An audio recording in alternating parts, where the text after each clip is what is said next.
Comment augmenter le volume de ta cage thoracique?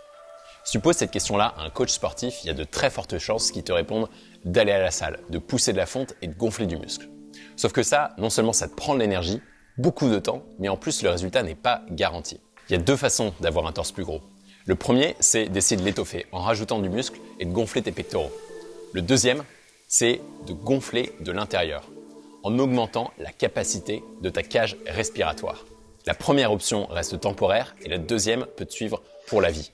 Non seulement elle te suit pour la vie, mais en plus de ça, elle t'apporte un nombre de bénéfices incroyables.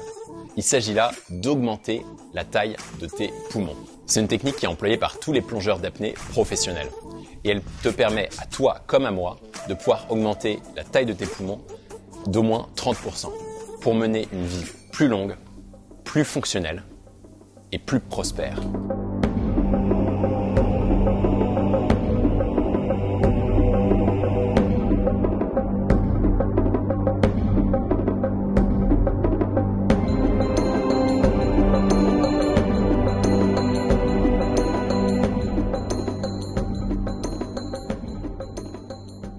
Alors, je vais commencer par te surprendre.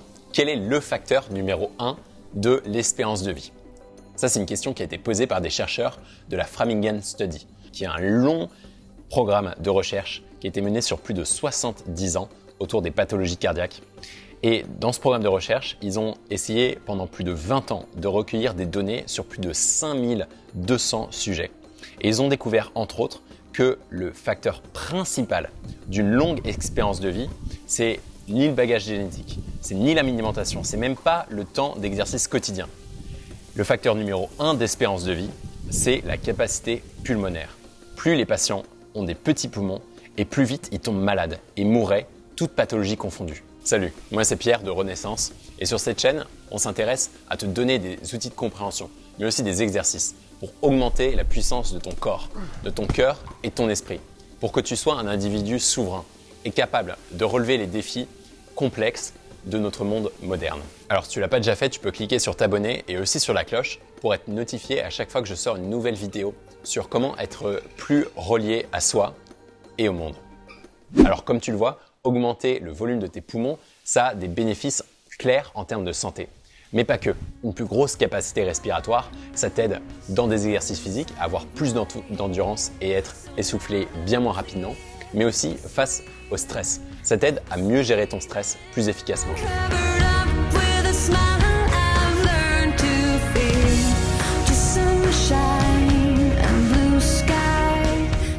Et d'ailleurs, si tu es intéressé par ce sujet-là, je t'ai créé une vidéo complète sur comment baisser ton niveau de stress extrêmement rapidement. Alors, petit point de compréhension avant qu'on commence. Il ne s'agit pas là d'augmenter par magie le volume de tes poumons en créant plus d'alvéoles ou je ne sais quoi.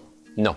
Le volume complet de tes poumons, il reste fixe. Ce qui va changer, par contre, c'est le volume de ta cage thoracique.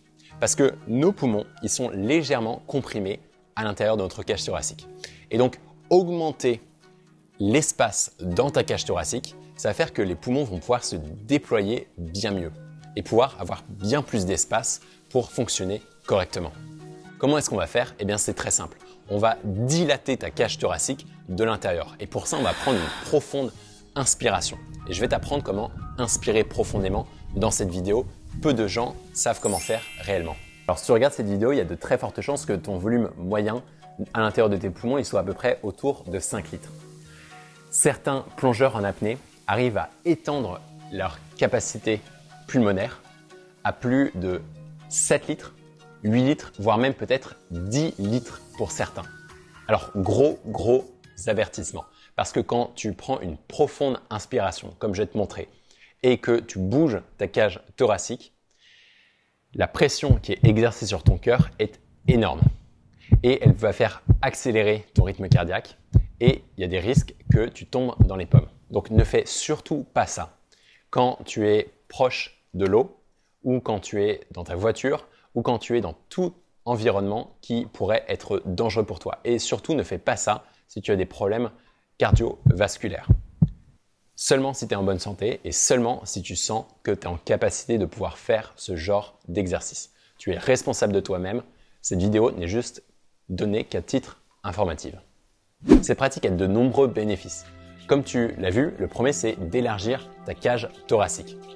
Le deuxième, c'est aussi d'augmenter ton cardio. Et oui, on a constaté que certains plongeurs professionnels en apnée avaient un cardio équivalent à celui d'un coureur cycliste. Et ça, pour moi, ça nous montre la beauté de la respiration. Et à quel point savoir bien respirer dans les bonnes circonstances peut avoir des effets incroyables sur tout le reste de notre corps et de notre psyché. Alors les exercices que je vais te montrer, c'est ce qu'on appelle des assouplissements à poumon plein.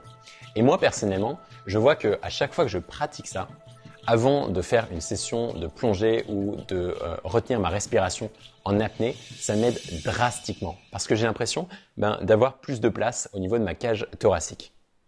Allez, t'es prêt? On y va.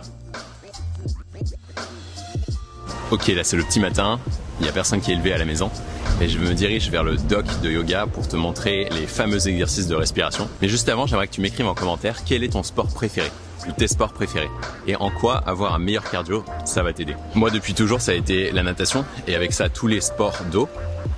Mais depuis, je t'avoue que je me noue une vraie passion pour tout ce qui est mouvement en pleine nature. Comme par exemple sauter de rocher en rocher ou alors grimper aux arbres.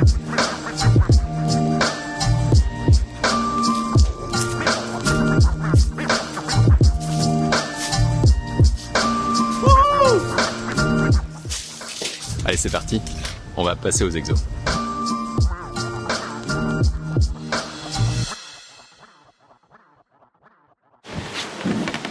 Alors, pour faire ces exercices, tu veux trouver un espace qui soit confortable pour toi et sécure. Tu veux rien derrière toi et si possible, quelque chose de moelleux parce que tu risques de tomber dans les pommes. Tu te mets en position tailleur et tu prends à peu près 1 minute pour te calmer, pour arriver dans ton corps, te relaxer correctement. Et pour ça, tu peux, par exemple, augmenter la durée de tes expirations. Ok ? Ensuite, tu vas prendre une inspiration complète. Et la majorité des gens ne savent pas comment bien prendre une inspiration. Soit ils font un mouvement que avec le haut de leur torse, et du coup la respiration est très superficielle, soit ils n'utilisent que le diaphragme. Et du coup, ils ne se concentrent pas sur la capacité de leur torse. Alors bien évidemment, dans la vie de tous les jours, une respiration comme ça passe. Sauf que là, pour cet exercice, on a besoin d'inspirer à plein poumon. Okay ? Et pour ça, tu as besoin d'engager tout ton torse. La respiration, elle doit commencer par le bas de ton ventre. C'est le bas de ton ventre qui insuffle le mouvement. Puis ensuite, le milieu de ta cage thoracique. Et enfin, le haut de ta cage thoracique. Alors bien sûr, dans l'exercice, tu vas t'apercevoir si ta respiration est assez profonde ou pas. Mais dès maintenant, tu peux vérifier le niveau, la qualité de ton inspiration. Alors, tu vas placer tes doigts au-dessus de ta clavicule, comme ça. Et tu vas toucher ici, soit des tendons, soit des muscles, qui vont se tendre automatiquement lorsque tu vas inspirer suffisamment par le haut. Donc tu vas commencer par le bas. Et ensuite inspirer par le haut pour vraiment sentir tes muscles là. Et si tu sens qu'ils se tendent, ça veut dire que tu inspires suffisamment en hauteur. Avertissement avant qu'on commence. Ces exercices-là, ils sont dangereux. Moi, ce matin, je suis tombé dans les pommes.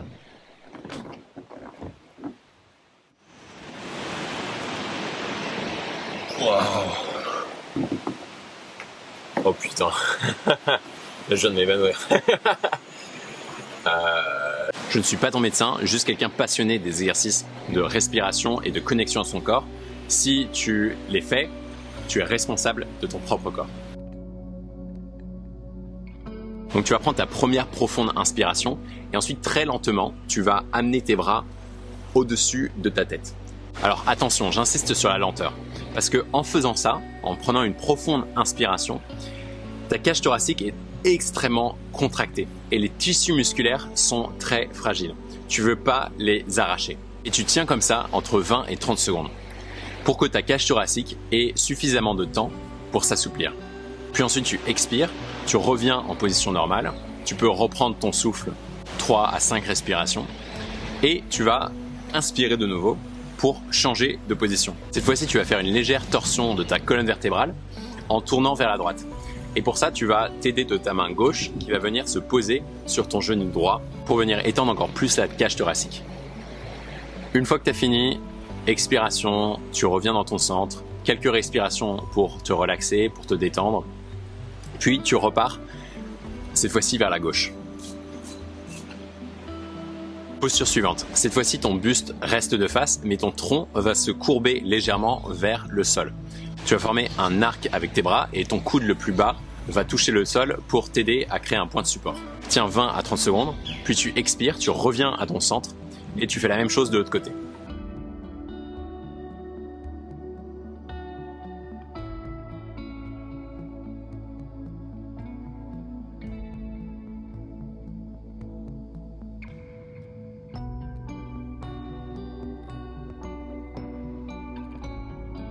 Et enfin, ma position préférée, parce que je sens que c'est celle où mon cœur accélère le plus et que je suis à la limite d'être dans les pommes, c'est donc tu prends une profonde inspiration et ensuite très lentement, toujours, hein, toutes les positions, on fait les transitions très lentement. Tu viens poser tes mains sur le sol derrière ton postérieur et tu ouvres ta cage thoracique un maximum. Tes épaules s'éloignent les unes des autres. Et pareil, tu tiens 20 à 30 secondes.